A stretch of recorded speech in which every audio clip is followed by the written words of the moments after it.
नमस्कार, मैं राहुल कठेरिया। आखिरकार बिहार में महागठबंधन या यूँ कहें कि इंडिया गठबंधन टूटने से बच गया।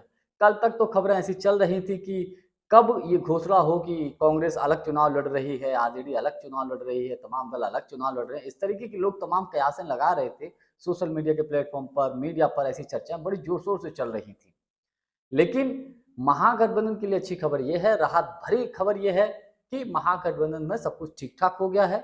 एक कदम कांग्रेस पीछे हटी, एक कदम आरजेडी पीछे हटी और मामला सब सेट हो गया है। यानी कि अब महागठबंधन एकजुट होकर चुनाव लड़ेगा, सीटों का बँटवारा भी हो गया है, कुछ सीटों पर नामांकन की शुरुआत भी हो चुकी है।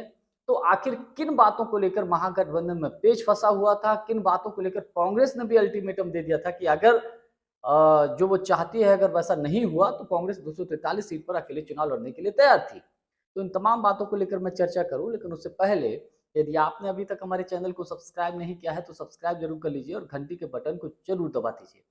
देखिए, पिछला विधानसभा के चुनाव में कांग्रेस पार्टी को आरजेडी की तरफ से 70 सीटें दी गई थी। कांग्रेस ये चाह रही थी कि इस बार भी हमको 70 सीटें ही दी जाएं, लेकिन आरजेडी का आरोप ये रहा कांग्रेस के ऊपर कि पिछली बार कांग्रेस को 70 सीटें दी गई, इसलिए महागठबंधन की सरकार बनते बनते रह गई, क्योंकि कांग्रेस पार्टी का जो जीत का जो स्टैक रेट था वो कम था। जबकि कांग्रेस आरोप ये लगा रही थी, कांग्रेस का कहना ये था कि जो 70 सीटें दी गई थी उसमें से लगभग 35 सीटें ऐसी थी जिन 35 सीटों पर पिछले 2-3 चुनावों से आरजेडी का भी कोई प्रत्याशी नहीं जीता। यूं कहें कि महागठबंधन या इंडिया गठबंधन का कोई प्रत्याशी नहीं जीता, तो नाम के लिए दिखाने के लिए कांग्रेस के खाते में वो सीटें डाल दी गई थी। और इस बात में सच्चाई भी थी, ऐसा नहीं कि कांग्रेस हवाई बातें बोल रही थी, इन दावों में सच्चाई थी। तो कांग्रेस 70 मांग रही थी, आरजेडी 70 देने के लिए तैयार नहीं थे तेजस्वी यादव जी। तो कांग्रेस ने कुल मिलाकर ये कहा 70 ना सही तो हमें कम कर दीजिए, लेकिन ऐसी सीटें दीजिए जिन सीटों पर हम फाइट में हैं, जहां हम मजबूत हैं, जो लड़ने वाली सीटें हैं।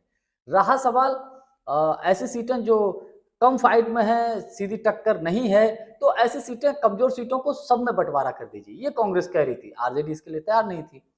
कांग्रेस जो सीटें मांग रही थी वो 60 के आसपास सीटें मांग रही थी। आरजेडी बोल रही थी लगभग 50 55 के बीच में सीटें देने के लिए तैयार थी, लेकिन कांग्रेस इस पर अड़ गई।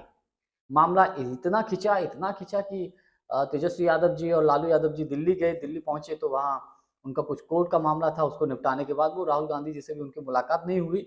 उधर राहुल गांधी जी ने या कांग्रेस के शीर्ष नेतृत्व ने बिहार के नेतृत्व को दिल्ली बुला लिया और इधर आरजेडी अपनी तैयारी करने लगी। उधर कांग्रेस ने सीईसी की बैठक बुलाई, वहां चुनावों को लेकर 243 सीटों पर मंत्रणा शुरू हो गई, कैंडिडेट का चयन शुरू हो गया। फिर ऐसा लगने लगा कि यार अब तो गई भैंस पानी में, कि महागठबंधन अब टूट जाएगा। इस तरीके की खबरें आने लगी तमाम प्लेटफॉर्म पर। फिर बाद में बीच का रास्ता निकाला गया, एक कदम कांग्रेस हटी, एक कदम तेजस्वी यादव जी हटे। तो और इसमें भी एक पेच फंसा हुआ था मुकेश सहनी को लेकर। मुकेश सहनी 60 सीटें मांग रहे थे। हालांकि कहा जा रहा है कि मुकेश सहनी को अब 18 सीटें दी जा रही हैं, 18 से 20 के, अब कितनी होती है वो कंफर्म होने के बाद ही पता चलेगा।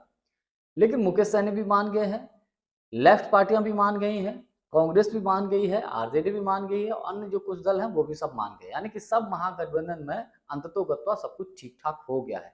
वरना कल की स्थिति ये थी, अगर रात और बीत जाती, पिछली बीती हुई रात, तो मैं ये समझता, मुझे ऐसा लग रहा था कि शायद आज रात ये घोषणा हो रही थी, तमाम न्यूज़ चैनल में खबर चल रही होती कि महागठबंधन टूट गया, कांग्रेस अकेले चुनाव लड़ेगी, आरजेडी अकेली लड़ेगी, लेफ्ट अपनी तरफ जाएंगे, ये चल रही होती। लेकिन खैर, अंत भला तो सब भला, सब कुछ ठीक ठाक हो गया। महागठबंधन एकजुट होकर चुनाव लड़ रहा है और इसका फायदा महागठबंधन को भी मिलने की पूरी पूरी संभावना है।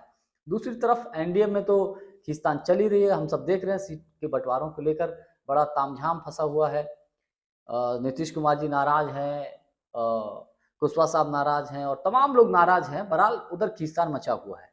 कुल मिलाकर खींचतान दोनों तरफ है, लेकिन महागठबंधन फिर भी, महागठबंधन जो सीटों का बंटवारा का जो मामला है अपना सुलझा लिया है, अपना सुलटा लिया है और महागठबंधन अब एकजुट होकर दमदारी से मैदान में उतर भी गया है और नामांकन की इसकी शुरुआत भी हो चुकी है। जानकारी हमारी आपको कैसी लगी, कमेंट्स करके हमको जरूर बताइएगा। बहुत बहुत धन्यवाद। नमस्कार।